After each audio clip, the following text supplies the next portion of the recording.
জানিয়ে দিলেন ওয়ানজিরা শিরতাকাল আকরাবিন, আমার হাবিব শুরু করে দিন আর আপনজন আত্মীয় স্বজন নিকটতম ব্যক্তিদের কাছে ভয় দেখানো শুরু করে দিন। কিসের ভয়?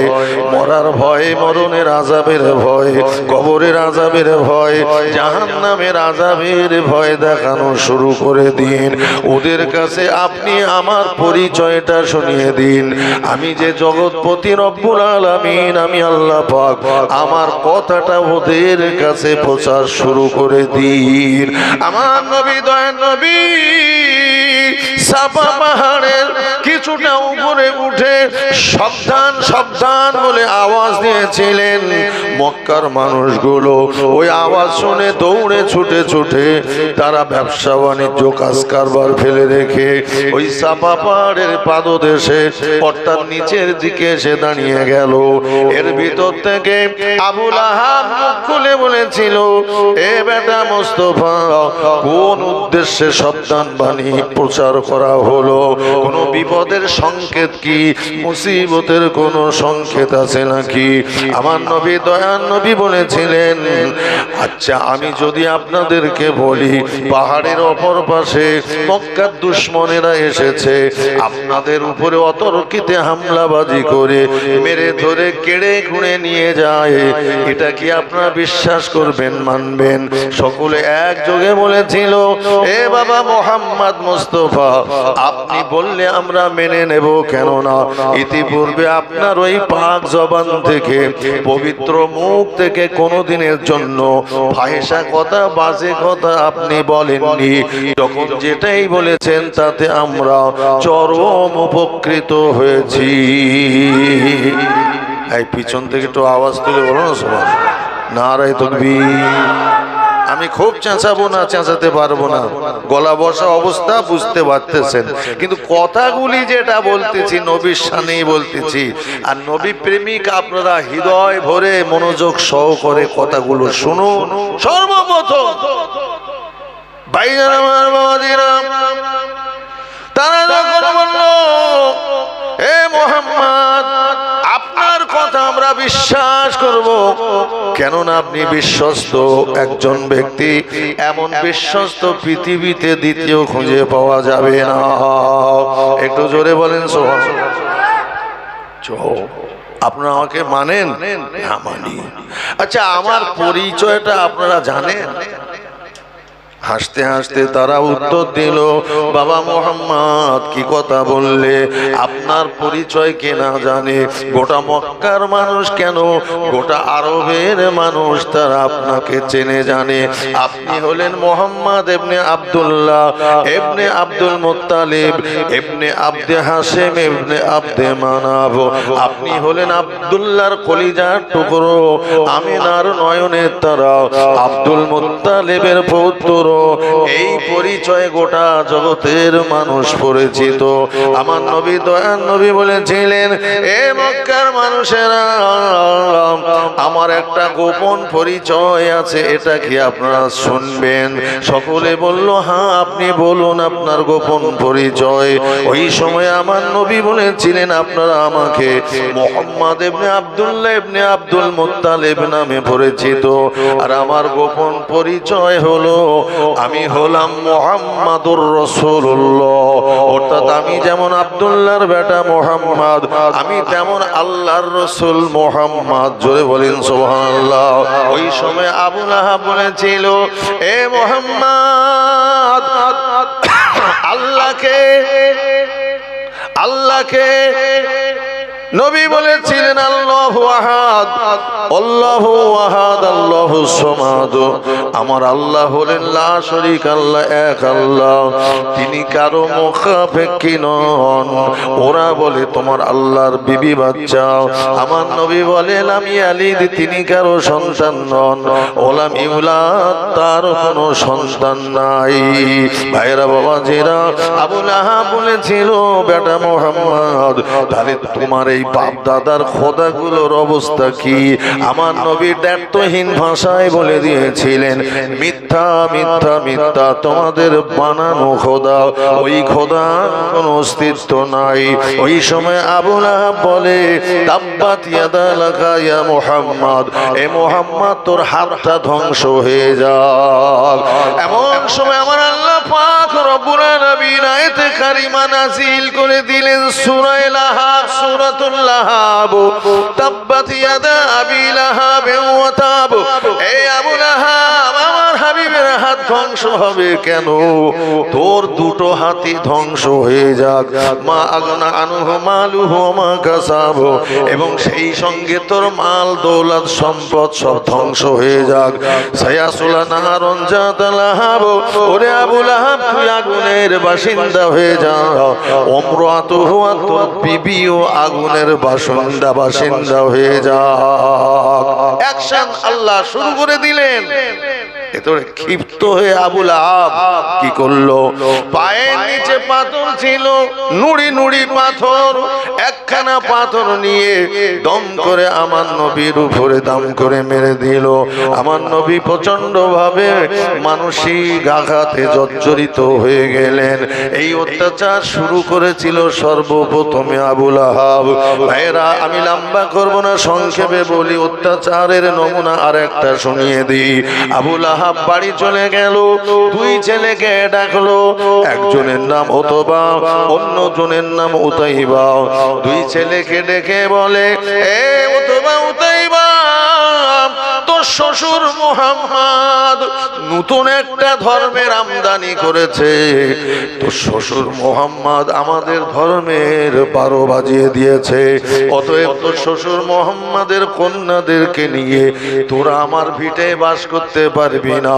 হয় তালাক দিবি, বাড়ি থাকবি, আর যদি তালাক না দিবি আমার বাড়ি ছেড়ে চলে যাবি। আমার ভিটে 1 ইঞ্চি জায়গা তোদের হবে না। জোরে বলেন সুবহানাল্লাহ, বলবেন, বলুন সকলে নাউজুবিল্লাহ। আর ও তো বাবু তাই বা চিন্তা করছে, সেই তো কি করি। নবী মুহাম্মদ মুস্তাফা সাল্লাল্লাহু আলাইহি শ্বশুরের কন্যা নিয়ে ঘর করতে গেলে এই বাড়িতে চান্স মিলবে না, জায়গা মিলবে না, আর বাইরে যে কোথায় কাটাবো? ওরা দুজনে গবেষণা করে চিন্তা করে ঠিক করে বলে, আব্বা তোমার কথাই মানবো, শ্বশুর মুহাম্মদের কন্যা তালাক দেব। তো যা, তালাক দিয়ে বাড়ি তুলিয়ে দিবে।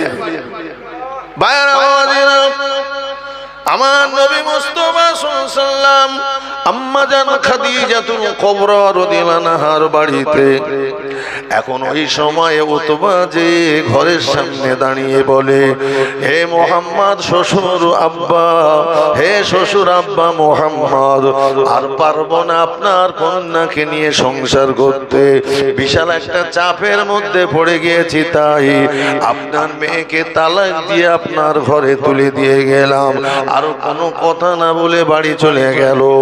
এরপরে আবু লাহাব বলল, এ উতাইবা তুই কি করবি? বলে, আমিও যাব, তালাক দেব নবীর ঘরে, তার কন্যাকে তুলে দেব।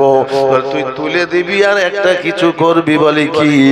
তোর শ্বশুর মুহাম্মদকে কেটু কাঁচা পাকা ডাঁসা খিস্তি মারতে পারবি, অর্থাৎ অশ্লীল ভাষায় খিস্তি মেরে একটু গালি গালাজ করবি। বলে, ওটা তো আমার সহজাত, খুব পারি, ওটা খুব পারি। তো যা, চলে গেল। আমার নবী তো ব্যথায় ব্যথিত, একটা কন্যা তালাক দিয়ে তুলে গেল, আবার দ্বিতীয় জামাই আবার আমার কন্যাকে নিয়ে আসছে। নবীজি ব্যথায় ব্যথিত হয়ে দাঁড়িয়ে ওই সময়ে উতাইবা যে বলে, হে মুহাম্মদ, তোর কন্যা তোকে ফিরিয়ে দিয়ে গেলাম, তালাক দিয়ে গেলাম, অমুক তমুক ইত্যাদি করে নানা রকমের গালিগালা শোনাতে লাগলো।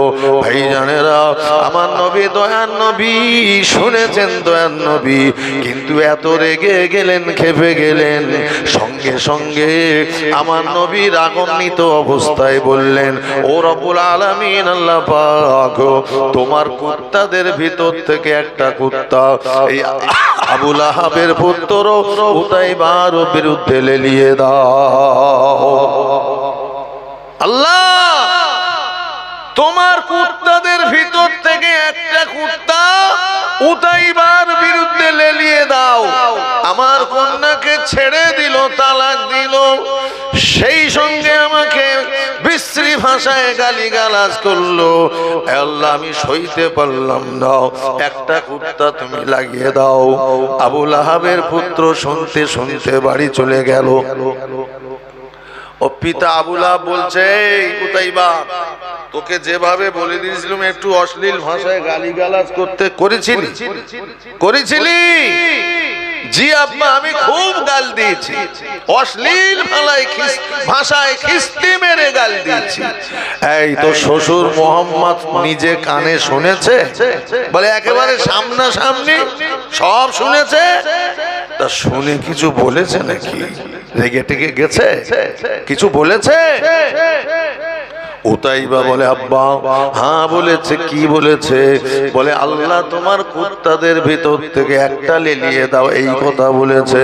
আবু লাহাব বলে, বেটা, তবে আজ থেকে তুই কুত্তা থেকে সাবধানে থাকবি। যে রাস্তায় দেখবি কুত্তা আছে পাল্টে অন্য রাস্তা ধরবি। যে মহল্লায় দেখবি কুত্তা আছে অন্য মহল্লার দিকে যাবি। যে গ্রামে কুকুর থাকবে সেই গ্রামে ঢুকবি না। আচ্ছা, এটা বোকা বব্বরের মতন কথা না?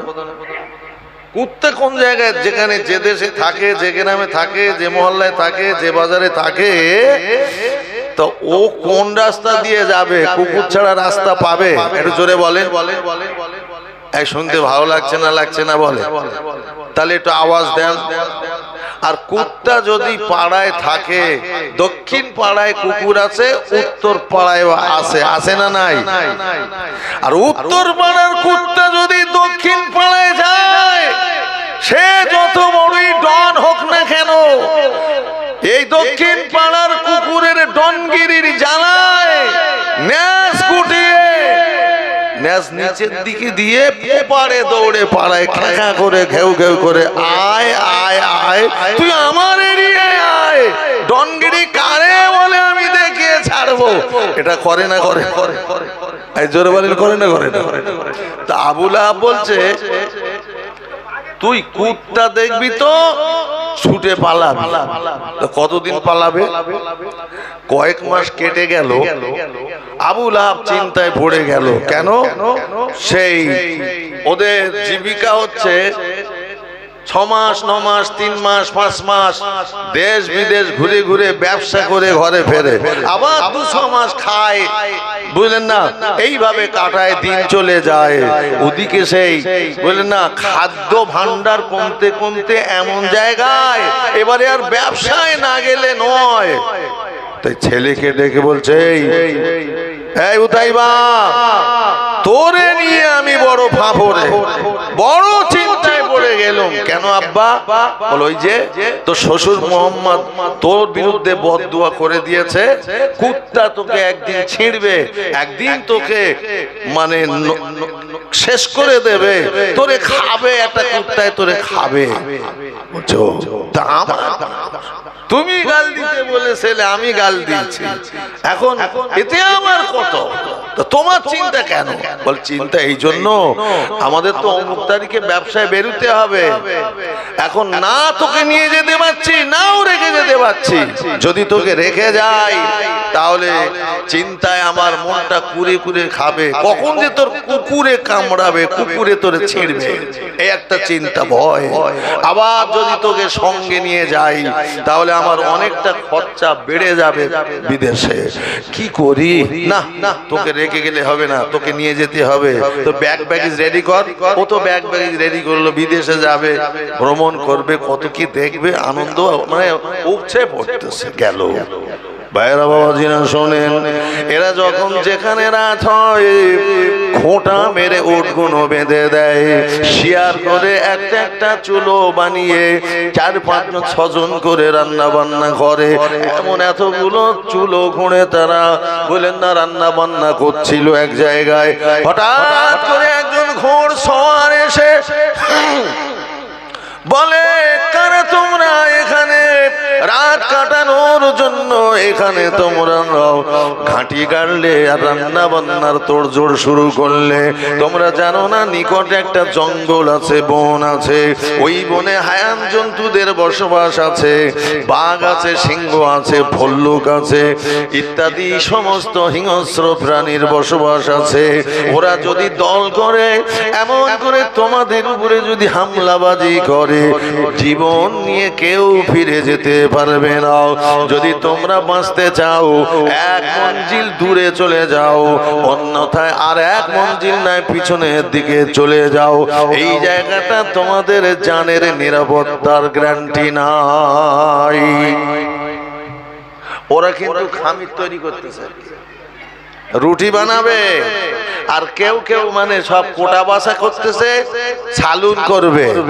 আর আবুল আহাবের বলেন না জানটা তড়াক করে উঠেছে, বাংলা বাঙালি কথা না, জানটা তড়াক করে উঠেছে, ভয়তে গায়ের লোম পশম খাড়া হয়ে গেছে। এখন আবুল আহাব বলছে, ভাই সব শুনলে তো, তা আর এখানে 1 মুহূর্ত বিলম্ব করা উচিত হবে না, চলো আমরা চলে যাই, চলো আমরা চলে যাই। তো বাকি জনেরা বলছে, কেন?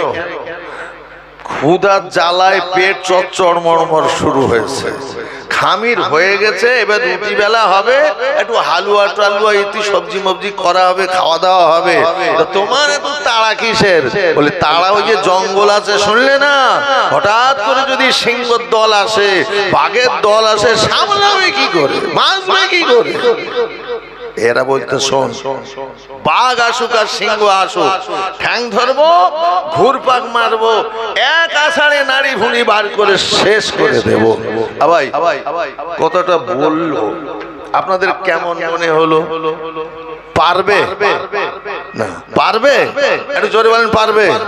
পারবে না, কিন্তু পারবে। কেন পারবে? ওই দলে জানা ছিল এক একজনে 10 কেজি আটার রুটি, একটা আস্ত দুম্বার গোস্ত সহজেই মেরে দিত। বিশ্বাস হয়? এই জোরে বলেন, বিশ্বাস হয়? এক একজনে 5 কেজি দুধ চুমুর দিয়ে একেবারে চুমুর শুরু করবে আর গামলি খালি হয়ে শেষ করবে। বিশ্বাস হয়? কথা বল, বিশ্বাস না? এই শ্রোতারা সে আওয়াজগুলো সাইফুল্লাহর সময় সব ব্যয় করে ফেলেছে, বুঝলেন? শোনেন, আমার নবীর কথাটা বলি, ওটা থাক বলতেছি। নবী তখন মদিনায়, এখন নবীজি খায়েশ করে সাহাবীকে বলছে, খাদেম সাহাবীকে বলছে, বাবা আমার বড় ইচ্ছা হচ্ছে আমার বংশের তথা কুরাইশ বংশের যে কজনা কলমা পড়ে মুসলমান হয়ে আমার সাহাবী দলভুক্ত হয়েছে, আমি তাদের আমার বাড়িতে একটু দাওয়াত করে খাওয়াতে চাই। তুমি একটু গুনে এসে বলো দিন কতজন? খাদেম সাহাবী যে গুনে গুনে এসে বললেন, ইয়া রাসূলুল্লাহ, হাবিব আল্লাহ, 30 জন আমি সংবাদ পেয়েছি, গুনে গুনে দেখেছি 30 জন। তো যাও ওই 30 জনকে দাওয়াত করে আমার বাড়িতে খাওয়ার জন্য বলে এসো, যাও। কেন? খাদেম সাহাবী বলছে, ইয়া রাসূলুল্লাহ, হাবিব আল্লাহ, তা আপনার তো অভাবের সংসার, দিনকে দিন না খেয়ে কাটাতে হয়, একটা খোরমা খেয়ে দিন কেটে যায়, আধখানা রুটি খেয়ে দিন কাটাতে হয়, অনেক সময় দিনে রোজা রাতেও রোজা রাখতে হয়, আর 30 জনকে আপনি দাওয়াত করবেন, খাওয়াবেন কি আগে বলেন শুনি? কি খাওয়াবে? মায়ার নবী, দয়ার নবী বলেছিলেন, বাবা শোনো, আমার বাড়িতে আল্লাহ তাআলা একটা বকরির ব্যবস্থা করে দিয়েছেন, যার জবেও করে গোশত মোটামুটি 2.5 কেজির বেশি হবে না। এ বাবা সাহাবা শোনো, আমার বাড়িতে আল্লাহ পাক জবের আটার রুটির ব্যবস্থা করে দিয়েছেন। এই 1 কেজি আটার রুটি আর 2.5 কেজি গোস্ত ওদেরকে আমি পরিবেশন করব, দাওয়াত করো। সাহাবী বলে, ইয়া রাসূলুল্লাহ, হাবিবাল্লাহ, আপনি 1 কেজি আটার রুটি 2.5 কেজি গোস্ত ভুনাও, কার পাতে দেবেন?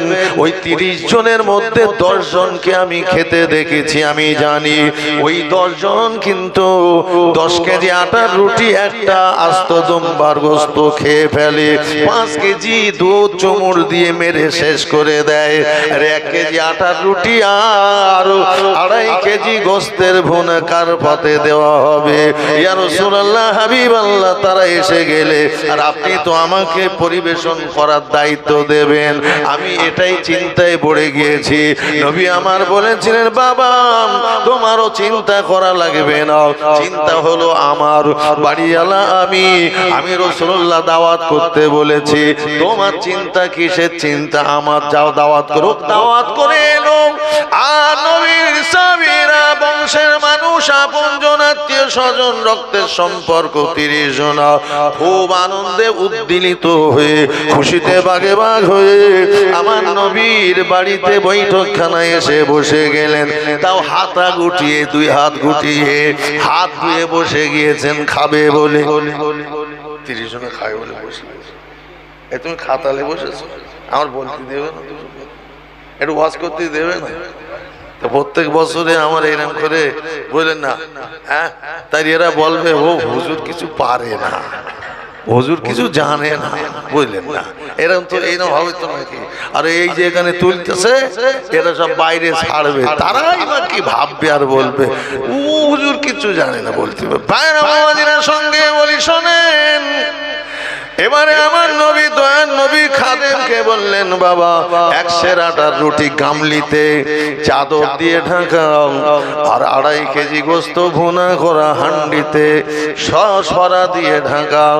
তুমি কিন্তু খবরদার ওই গামলার কাপড়টা, চাদরটা ওঠাবে না, তুমি চাদরের ভিতর দিয়ে তলা দিয়ে হাত প্রবেশ করবে, 1-2 করে রুটি বার করবে, ছিঁড়ে ছিঁড়ে প্রত্যেকের পাতে দেবে, ফুরিয়ে গেলে আবার এসে নিয়ে যাবে।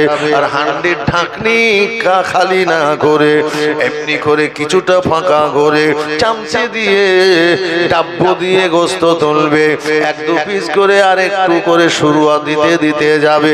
খবরদার যেন তুমি ঢাকনি আলগা করবে না এবং গামলার রুমালটা উঁচু করবে না। সাহাবা খাদেম সাহাবা বলে, খোদার কসম করে বলি, আমার নবী পাকের নির্দেশে আমি যখন ওই রুটি আর ভুনা গোস্ত ভুনা দিতে থাকি আর ওরা খেতে থাকে, একটা সময় দেখা গেল ওরা খাওয়া বন্ধ করে হাত গুটিয়ে নিল।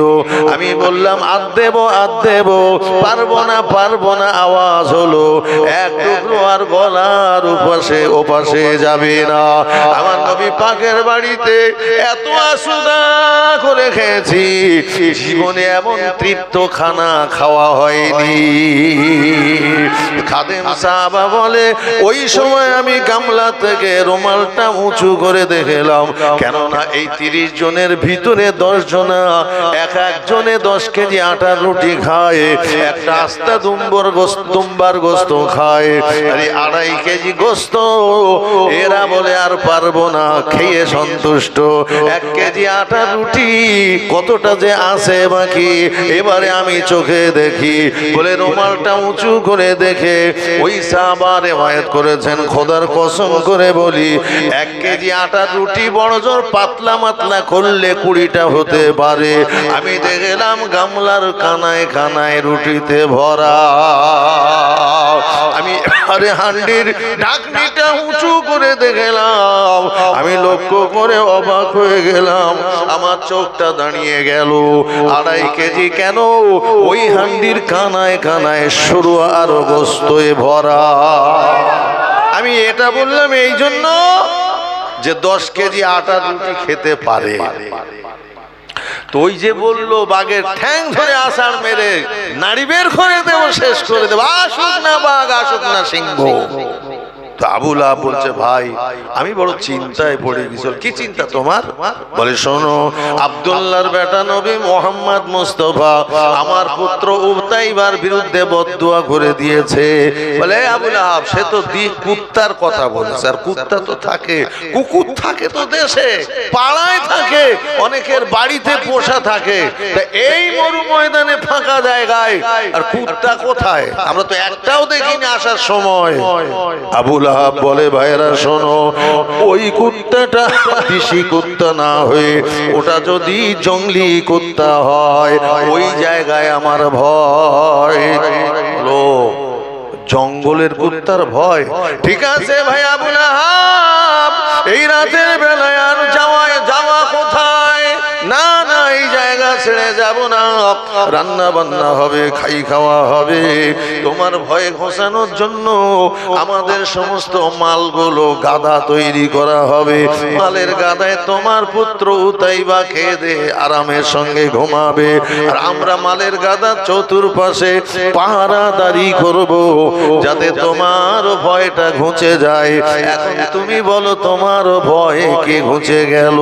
আবু লাহাব বলেছিল, আমার সাথীরা, সঙ্গীরা, শোনো, ভয় আমার ঘুচে গেল, কিন্তু চিন্তা থেকে গেল।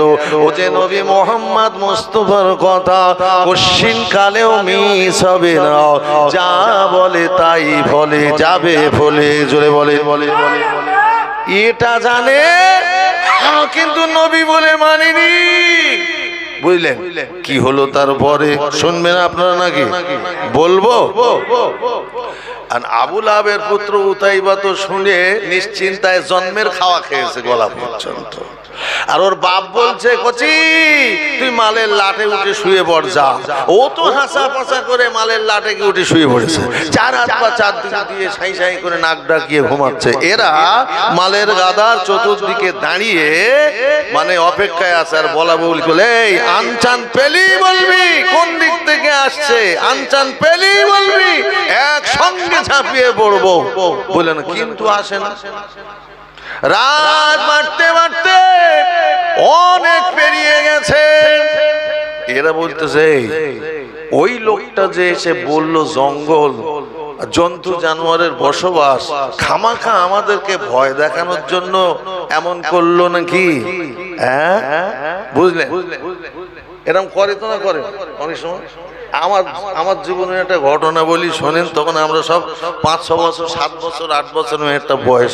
এই বয়সে আমরা কজন ঠিক করলাম, আমাদের বাড়ির পাশে রাস্তা দিয়ে অনেক রাত্রে ব্যবসায়ীরা সব হাঁটা পথেই যেত। তখন এই ঘটনা বলছি প্রায় ধরে নেন মানে 58-59 বছরের পেরিয়ে গেছে, সেই আমলের কথা বলছি শোনেন।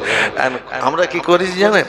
ওই টায়ার, সাইকেলের টায়ার, ওতে মাথায় দড়ি বেঁধে, আর ওই তখন তো মাটির রাস্তা, সরু রাস্তা, চওড়া না সরু রাস্তা, এখনো টায়ার ও মাথা থেকে এ মাথা, আর আমরা রয়েছি বসে ঝোপের মধ্যে।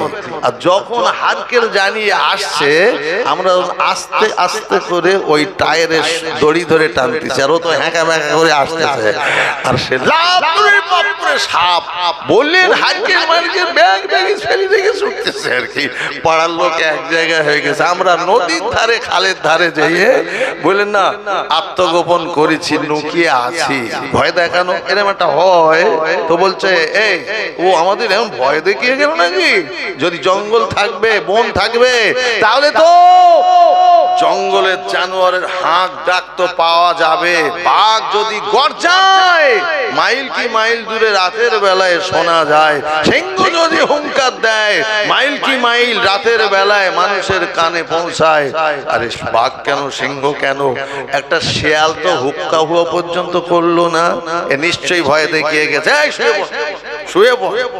তো সব লম্বা হয়ে মালের গাদার নিচে শুয়ে পড়েছে। আর বলছে, তবুও তো বলাই যায় না, রাতের অন্ধকারে হ্যাঁ যদি থাকে জঙ্গলে হায়ান জন্তুরা, তা ঘুমাস না, অন্তত মাজা ছাড়ার জন্য একটু লম্বা হয়ে শুয়ে পড়তো। শুয়ে আছে, বুঝলেন? এমন সময় আমার আল্লাহ পাক রব্বুল আলামিন জঙ্গলের সিংহকে বলে, সিংহ রে, আমি আল্লাহ পাক তোদের স্রষ্টা, সৃষ্টি করেছি কুল কায়নাত, আর তুই পশু সিংহকে আমি আল্লাহ তাআলা পশুরাজ করে ঘোষণা দিয়েছি। অতএব সিংহ, কাছাকাছি কিছু মানুষের দল আছে, দেখবি তার ভিতরে একটা পামর আছে যে আমার হাবিবকে অশ্লীল ভাষায় গাল দিয়েছে, তার মুখটা দুর্গন্ধে ভর্তি করা হয়েছে। তুই সেই দুর্গন্ধওয়ালা ব্যক্তির মাথাটা গলা পর্যন্ত তোর গালের ভিতরে ভরে নিয়ে এমন করে তুই তোর দাঁত দিয়ে আর চাপ দিয়ে মুড়মুড় করে ভেঙে তোর পেটের ভিতরে চালান করে দিবি। সিংহ যখন কথাটা শুনলো রাগে গড়গড় করতে লাগলো, ওরে ভক্ত কবিরা, এত বড় দুঃসাহস তোর, আমার প্রিয় নবীকে তুই গাল দিলি। এখানে মনে রাখবার কথা হলো, আমার নবী শুধু মানুষের জন্য নবী নন, আমার নবী মানব জাতির নবী, জিন জাতির নবী, ফেরেশতা জাতির নবী, জীবজন্তু জানোয়ারের নবী, জান ও বেজান সকলের নবী। একবার জোরে বলা যাবে, আর একটু জোরে বলা যাবে। বেজানের নবী, জানের নবী বলতে গেলে অনেক সময়ের দরকার, তার সময় আমার এরা দেয় না। আমি যেটা বলতে চাইছি শোনেন, সিংহটার আগে গড়গড় করতে করতে সাইকেলের বেগে একটা ছোট শুরু করে দিল, দৌড় লাগিয়ে দিল। দৌড়ে দৌড়ে মালের গাদার নিচে এসে ওরা আছে শুয়ে, দুইজনের মাঝখানে স্যাডেল ব্রেক মেরে দাঁড়িয়ে গেল। জোরে হবে। এসে দাঁড়িয়ে কি করছে জানে? ও তাকাচ্ছে এর দিকে আর ওর দিকে। কোনটা? সেই পামর কোনটা? সেই জঘন্য মানুষটা কোনটা? সবচেয়ে বিশ্বের নিকৃষ্ট মানুষ কোনটা? কোনটা যে আমার নবীকে গাল দিয়েছে, খিস্তি মেরে গালাগালি করেছে, সে কোনটা? এর দিকে তাকায়, ওর দিকে তাকায়। আর এরাই বলতেছিল সিংহ আসুক, বাঘ আসুক, ঠ্যাং ধরবো, আসার মারো, শেষ করে দেবো। ওরা মাটির সঙ্গে মিশে গেছে। আর যার দিকে তাকাচ্ছে সে তো মোটামুটি আরো গেছে, ও আমার তাকাচ্ছে মানে আমার খাবে। আবার যখন এর থেকে ওর দিকে তাকায়, ও মনে করে আমার এলেছে এবারে। কিন্তু সিংহটা করলো কি, শান্ত নীরব অবস্থায় আস্তে আস্তে করে মাথা নিচু করলো। মাথা নিচু করে একজনের মুখে নাক লাগিয়ে শুকে শোকে মাথাটা উঁচু করে ঘাড় নাড়ে, না না এটা না না। এধারের একজন ব্যক্তির মুখে নাক লাগিয়ে শোকে মাথা নাড়ে, এটা না। গেল কোথায়? পর পর পর পর পর পর মালের গাদার চতুর্দিকে এরা ছিল 40 জনা, সকলের মুখে নাক লাগিয়ে শোকে প্রথমে যে জায়গায় দাঁড়িয়েছিল ওই জায়গায় দাঁড়িয়ে গেল। এবারে মাথা ঝোঁকাতে শুরু করে দিল। এটা হলো তার গবেষণা, এটা হলো তার চিন্তা ফিকির। কোথায় গেল? অথচ আল্লাহ পাক বলে দিল এই দলে সে ছিল। চতুর্দিকে তাকিয়ে দেখে ময়দান ফাঁকা শুনশান। অতএব আমি সকলের মুখে নাক লাগিয়েছি, পেলাম না, গেল কোথায়? নিচে যদি না থাকে তাহলে আমাকে উপরে উঠতে হবে, নিশ্চয়ই সে উপরে থাকতে পারে। এবারে সে লাফানো শুরু করে, লাফ দিতে থাকে জোরে জোরে। ভাইরা, এরা মনে করে কোন মডেলের সিংহ, কোন জাতের সিংহ, শুকে খাবে, পছন্দ না হলে খাবে না। আমরা নিচে যারা ছিলাম কারো গোস্তর পছন্দ হলো না, তাহলে খেতে পেল না। আর না খাওয়া একটার আনন্দ কি করে হয়? ও কেন লাফায়, কেন যে লাফায় ওরা তা জানে না। এবার লাফাতে লাফাতে ভোল খেয়ে উপরে মালের গাদার উপরে যে পড়লো। এবারে যে দেখতে পেল সেখানেই নবীর দুশমন শুয়েছিল। আর যায় কোথাও, সিংহটা তার গালটা বড় করে নিয়ে এরপরে ওই ঘুমন্ত উতাইবার মাথাতে গলা পর্যন্ত ভরে নিয়ে একটা দাবন মারলো, চাপ দিল। সিংহ তার খুরের মতো দাঁত দিয়ে এমন চাপ দিল, মাথাটা মুড়মুড় করে গুঁড়ো হয়ে গেল, কক করে পেটের ভিতরে চালান করে দিল। আহা বলার উহু বলার সুযোগ তার হলো না। বুকটা চিরে ফেললো, খুরের মতো ধারালো নখ দিয়ে খুঁড়ে ফেললো। এরপর হৃৎপিণ্ড কলিজা পাতা যা ছিল টপ টপ করে বার করে আর গিলে ফেলে, খামসা খামসা মেরে গোস্তগুলো পুড়ে নিজের পেটটা একেবারে ভরিয়ে নিয়ে বাকি অংশটা ঘাড়ে করে যেখান দিয়ে লাফ দিয়ে উঠেছিল ওইখানে লাফ দিয়ে নেমে গেল। এবার দুরন্ত গতিতে চোট লাগালো। এই সিংহটা বেশি দূর গেল না, কিছু দূর যেই এলাচটা নামিয়ে রেখে বসে গেল, আবার খাওয়া শুরু করে দিল। এখানে বলার বিষয় আছে যে সিংহ যদি একদিন পেট পুড়ে খায়, এক সপ্তাহ না খেলেও তার দিন চলে যায়, কষ্ট পায় না। কিন্তু ওই দিনে তার খিদে লেগে গেল, জঙ্গল পর্যন্ত আর যাওয়ার সুযোগ হলো না। ওইখানে বসে যেয়ে এবারে খাওয়া শুরু করেছে। তো খেতেছে হাড় হাড্ডি গুলো চিবিয়ে খেয়েছে। শুধু মোটা হাড় চেবানোর সময় দাঁতের ফাঁক দিয়ে যে বলে না ছিটকে কুচি হাড় বেরিয়ে গিয়েছে, বাকি সবগুলো খেয়ে শেষ করে দিয়েছে। জিহ্বা চাটতে চাটতে বলে আল্লাহ পেরেছি, আমার নবীর দুশমনকে পেটের ভিতরে জায়গা করে দিয়েছি। জোরে বলে, আর একটু জোরে বলেন সুবহানাল্লাহ। সিংহ যখন চলে গেল আর বাকি লোকজন বলা বলি শুরু করলো, ওরে সিংহ এসেছে। বলে কাকে খেয়েছে? নিচের লোক সব ঠিক আছে, বলে কাউকে খায়নি। ওই আলোচনা করছে, শুকেছে খায়নি, পছন্দ হয়নি। যাদের নিকট থেকে লাফ দিয়ে উঠেছিল ওরা বলল আমাদের গোস্তর পছন্দ নয় তাই খায়নি। কিন্তু মালের গাদার উপরে লাফ মেরে উঠেছিল আর ও গাদার মাথায় ছিল, তাই বা ওর কি হলো একবার দেখবে চলো। বলে ওরা মালের গাদায় উঠে দেখলো সব রক্ত ছাড়া আর কিছু পেল না। সকাল হয়ে গেল, যে রাস্তা দিয়ে সিংহ চলে গেল ফোটায় ফোটায় রক্তর ছাপ দেখে তারা সেই পর্যন্ত গেল, যে তারা দেখলো কুচি কাঁচা হাড় ছড়িয়ে ছিটিয়ে আছে আর উতাইবার গায়ের জামা রক্তে ভেজা ছেঁড়া কোড়া পড়ে আছে ছড়িয়ে ছিটিয়ে। আবু লাহাব মাথা চুল ছেড়ে আর কাঁদে, এটা যে বন্য কুত্তা ছিল আমি বুঝতে পারিনি, পারলে নিয়ে আসতাম না সঙ্গে করে। আল্লাহর নবী মুস্তাফা নবী মোহাম্মদ যে বদদুয়া করেছে ওটা দেশি কুত্তার পরিবর্তে জঙ্গলের কুত্তাই হয়েছে। এত বড় ক্ষতি হওয়ার পরে আবু লাহাব দুশমনি ছাড়েনি, বরং নবীকে মারবার জন্য চক্রান্ত করেছিল বারে বারে।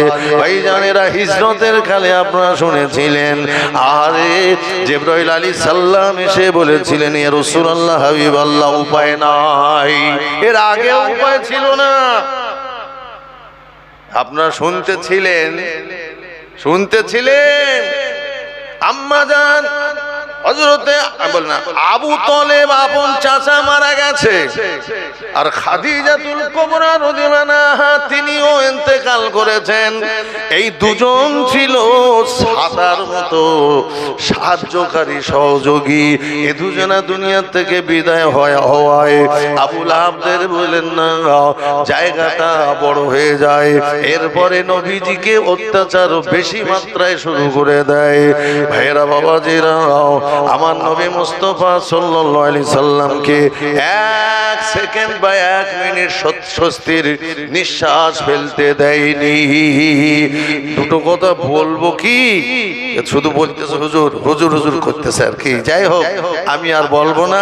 বলার সময় যদি অন্য জায়গায় হয় তাহলে দেখা যাবে নবীর জীবনী আলোচনা 2-3 ঘন্টা যদি করা যায়। আমার এখানে একটা দায়িত্ব আছে, এই জলসাটা যাতে সহজে পরিচালনা করা যায়। এটা তো আমরা মানে বুঝদার মানুষ, বেশি বলার দরকার নয়। আমি বলছিলাম যে আবু লাহাব এত দুশমনি করার পরেও বলল আব্বাস কপাল আমি বাস ফেলে কবরে এসেছি, তবে ওই সপ্তাহে একদিন আযাব থেকে আমি বাঁচি আর ওই মানে সুমিষ্ট পানি আমি এটা পান করে তৃপ্ত হই। কেন হও এটা কেন?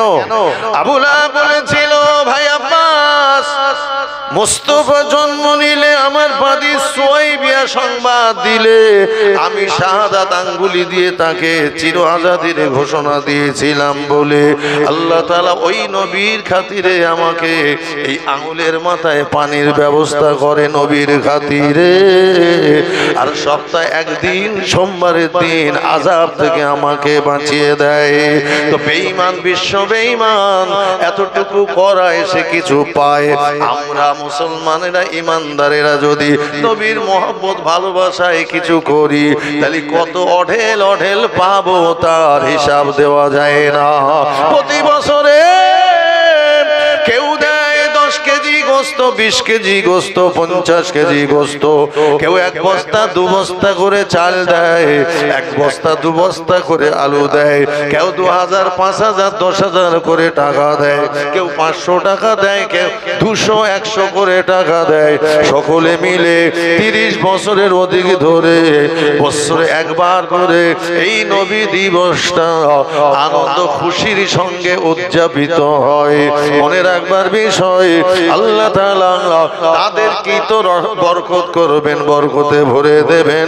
নবীর মহব্বত দেখিয়ে যারা শ্রম দেয়, কষ্ট করে, শ্রোতা হয়, বসে থাকে, টাকা পয়সা দিয়ে নবী দিবস মানায়, কায়েম করে। ও ভাইজানেরা লম্বা করব না, বলুন তো দেখি 1 বস্তা চাল কে দেবেন? এতগুলো নবীর ভক্ত আছেন, প্রেমিক আছেন, একটু আগে গজল শুনলেন, মুখে নয় অন্তরে মহব্বত করেন। নবীকে যারা অন্তরে মহব্বত করেন 1 বস্তা চাল কে দেবেন? তাড়াতাড়ি হাত তুলে বলেন কে আছেন যে আমি নবীর প্রেমিক, নবীর ভক্ত। হাসরের ময়দানে নবী আমায় যেন চিনে নেয়, সেই নবীর খাতিরে আগামী বছরের জন্য 1 বস্তা চাল দেব। নারে তাকবীর। কি নাম? নাম কি? আরে তাড়াতাড়ি বলতে হবে তো, দেরি করলে হবে। বলেন 6 জন চাচ্ছি, 6 জনের কাছে 1 বস্তা করে চাল, 25 কেজি বস্তার চাল, 1 বস্তা করে চাল। কি নাম? নাম বলো। মান্নান? আব্দুল মান্নাল মোল্লা কামারগাতি। একটু জোরে বলা যাবে? নারে তাকবীর। আব্দুল মান্নান মোল্লা কামারগাতি, জোরে বলেন জিন্দাবাদ। আর একটু জোরে বলেন জিন্দাবাদ। 1 বস্তা চাল, জোরে বলেন মারহাবা। আর একটু জোরে বলেন মারহাবা। নারে তাকবীর। রব্বুল আলামিন আল্লাহ পাক খামারাইটের নবী দিবসে কামাল কি কামারগাতির আব্দুল মান্নান নবীর প্রেমিক, নবীর ভক্ত। এই জলসা শুধু খামারাইটের নয়, এই জলসা পুরো পৃথিবীর ইমানদারদের জন্য জলসা। তো কামারগাতি ভাই আমার 1 বস্তা চাল দেওয়ার ওয়াদা করলেন। ভাইয়ের হায়াত দারাজ করো, কিসমত বুলন্দ করো, আল্লাহ পাক লক্ষ লক্ষ টাকা উপার্জন করার তৌফিক দিও। জোরে বলেন আমিন, জোরে বলেন আমিন। 2 বস্তা? কি নাম? আব্দুল হামিদ মোল্লা, জোরে বলেন জিন্দাবাদ। আওয়াজ বাড়ান, দাম বেড়ে যাবে। জোরে বলেন জিন্দাবাদ। 2 বস্তা চাল, জোরে বলেন মারহাবা। আর একটু জোরে বলেন মারহাবা। নারে তাকবীর। আচ্ছা টাকা পরে বলো, চালটা হয়ে যাক।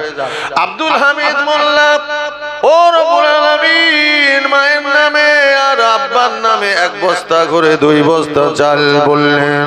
ওর হায়াত দারাজ করো, কিসমত বুলন্দ করো, লক্ষ লক্ষ টাকা উপার্জন করার সুযোগ করে দাও। হাসরে বাপ বেটা মা বেটাকে নবীর ভক্ত হিসাবে কবুল করে নবীর খাতিরে দিও জান্নাতে পাঠিয়ে। জোরে বলেন আমিন।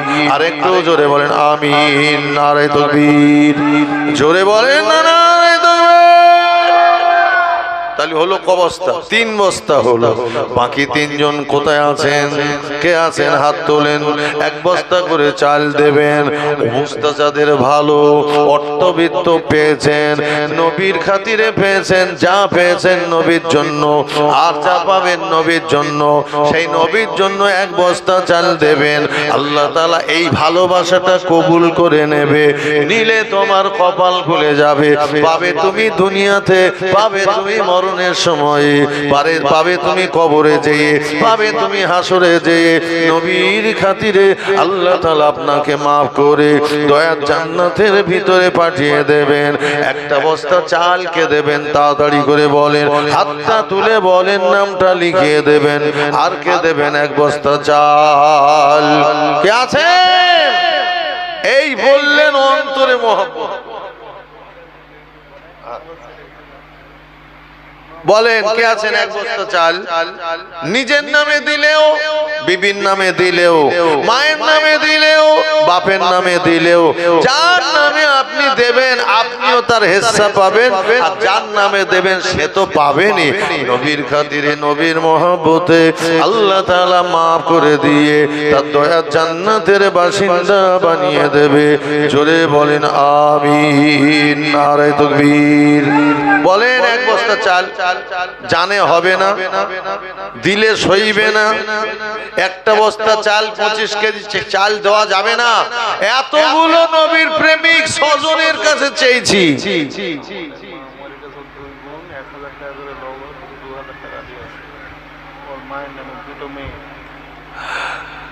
আমাদের কামাল উদ্দিনের আব্বা, এই আম্মাজান, আব্বাজান আগে বিদায় হয়েছেন হাজী আব্দুর রহমান সাহেব। আর এই গত কয়েকদিন আগে এই কামালের আম্মাজান, তিনি হাজ্জিনী, তিনিও গত হয়েছেন। এখন তিনি কবরবাসী, রেখে গিয়েছেন রেখে গিয়েছেন 8 সন্তানের মধ্যে 7 সন্তান, 7 ছেলে আর 2 মেয়ে। একটা গত হয়েছে, আবু জাফর মল্লিক গত হয়ে গিয়েছে। 7টা ভাই বেঁচে আছে আর 2টো বোন তারা দুনিয়ায় আছে। মাহারা সন্তান, মাহারা মেয়েরা থাকতে পারে না, মায়ের নামে 2000 টাকা নগদে দিয়েছে। আল্লাহ পাক কবুল করে ওদের মায়ের কবরে এখনই সঙ্গে সঙ্গে নেকির খাঞ্চাটা হাতে তুলে দিয়ে আল্লাহ তাআলা ওদের মাকে তুমি জান্নাতের শান্তি পাইয়ে দাও।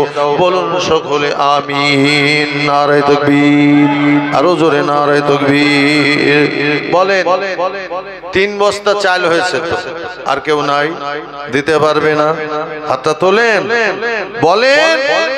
বহু ফেরেশতা এখানে দাঁড়িয়ে, আপনারা মুখে বলেছেন অন্তরে ভালোবাসি, আর 1 বস্তা চাল দিতে কিপটিমি করতেছেন, কথা বলেন না, নড়াচড়া বন্ধ। এই ফেরেশতারা বলবে এরা মেকি মেকি মেকি। এই ঠিক বলছেন, রাগ করতেছেন নাকি? রাগ করতেছেন তো? মেকি ভালোবাসার দাবি থোপে টিকবে না বাবা, বুঝলেন? ও বেকার হয়ে যাবে।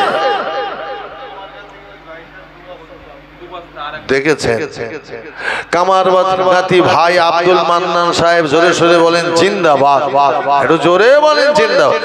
1 বস্তা আগে দিয়েছে, মন ভরেনি, আর 1 বস্তা বলে মনটা ভরাতে চায়।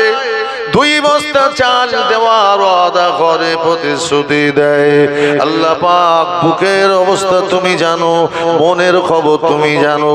আল্লাহ পাক তার বুকে যে প্রেম যা জেগেছে, প্রেমের আগুন জ্বলে গিয়েছে, আল্লাহ পাক নবী প্রেমের খাতিরে তাকে দীর্ঘজীবী করো, সংসারে কারবারে খেতে খামারে টাকায় টাকায় দানায় দানায় বরকত এনায়েত করো। জোরে বলেন আমিন, নারে তাকবীর। ভাইয়ের বিবি বাচ্চা, ছেলে ছেলে বৌমা, মেয়ে জামাই, পোতা পুতনি, নাতি নাতনিদেরকে আল্লাহ তাআলা নবীর খাতিরে তাদেরকে তুমি ইহকালে এবং পরকালে শান্তি, মুক্তি, নাজাত আর জান্নাত নসিব করে দিও। জোরে বলেন আমিন, আর একটু জোরে বলেন আমিন, নারে তাকবীর। বলেন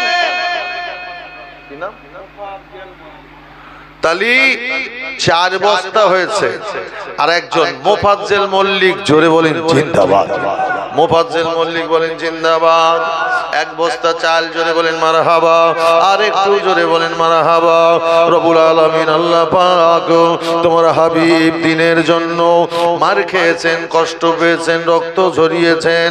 সেই দিন পেয়ে আমরা হলাম মুমিন মুসলমান, আমরাই উম্মতে মুহাম্মাদি। আল্লাহ পাক তোমার একজন নবীর ভক্ত কামারগাতি আব্দুল মান্নান এই মফিদুল মল্লিক এক বস্তা চাল দিয়েছে। আল্লাহ তাআলা তার প্রেম ভালোবাসা তুমি কবুল করে নবীর খাতিরে দুনিয়ায় তাকে কত দিলে হয় তুমি দিয়ে দাও। আর আখিরাতে দোয়া করি আল্লাহ পাক তাকে মুক্তি দিয়ে নবীর খাতিরে জান্নাতি জান্নাতি করো, বলুন আমিন। আর একটু জোরে বলেন আমিন। হলো 5 বস্তা আর 1 বস্তা, আর একজনকে কে দেবে 1 বস্তা? 1 বস্তা চাল। এরা ভাবতেছে দাম তো অনেক বেশি।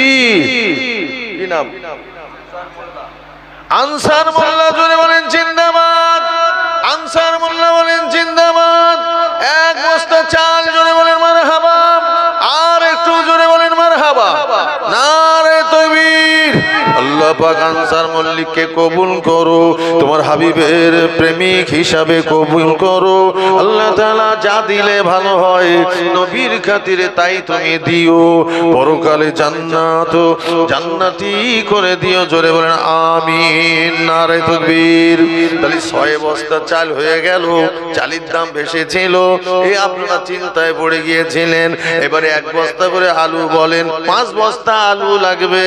5 জন ব্যক্তি 5 বস্তা আলু দেবেন। খুব বেশি দাম হবে না, 50 কেজি বস্তা 20 টাকা করে হলে 1000 টাকা হয়। দেখুন না চিন্তা করে, প্রত্যেক বছরে তারাই তো দেয়। যারাই দেয় আবার রিপিট করে নামটা লিখে দিলে ভালো হয়। যারা দেয় 750 টাকা 1 বস্তা আলু কে দেবে? ইলিয়াস সাপুই। কি দেবে? ইলিয়াস সাপুই, জোরে বলেন জিন্দাবাদ। 1 বস্তা চাল, জোরে বলেন মারহাবা। আর একটু জোরে বলেন মারহাবা। আয় আল্লাহ পাক কবুল করো, ইলিয়াস সাপুইয়ের মনের আশা পূর্ণ করো।